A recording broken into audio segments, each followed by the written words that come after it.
Dans Jean 14,16, nous lisons « Et moi je prierai le Père, et il vous donnera un autre consolateur, afin qu'il demeure éternellement en vous.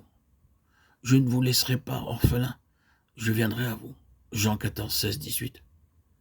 C'est le troisième nom donné au Saint-Esprit, le consolateur. Ici, la pensée est la suivante. Lorsque le Seigneur Jésus-Christ leur dit dans Matthieu 16, 21, « Je souffrirai et l'on me fera mourir », ils furent très tristes et répondirent, « Seigneur, par amour pour toi, nous avons laissé nos familles, notre travail. Nous t'avons suivi depuis 3 ans, nous avons été avec toi. Et maintenant, tu nous dis que tu vas t'en aller? Qu'allons-nous devenir? Nous laisseras-tu comme des orphelins ?» Mais le Seigneur dit dans Jean 14, 18, « Je ne vous laisserai pas orphelins, je vous donnerai un consolateur.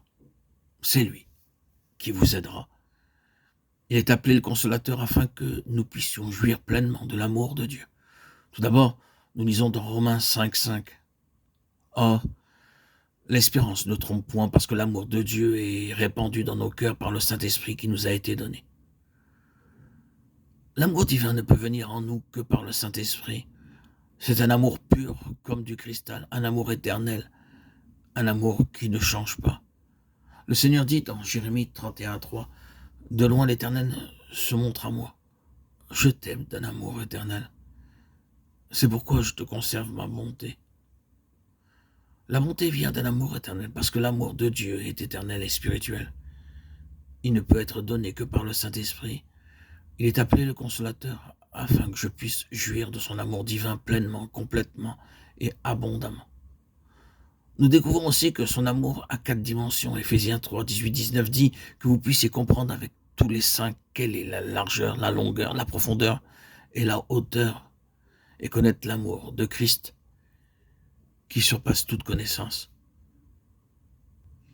L'amour divin est tellement grand, comment pourrais-je jamais en mesurer la hauteur? La largeur et la longueur, la profondeur et la hauteur ne peuvent être mesurées.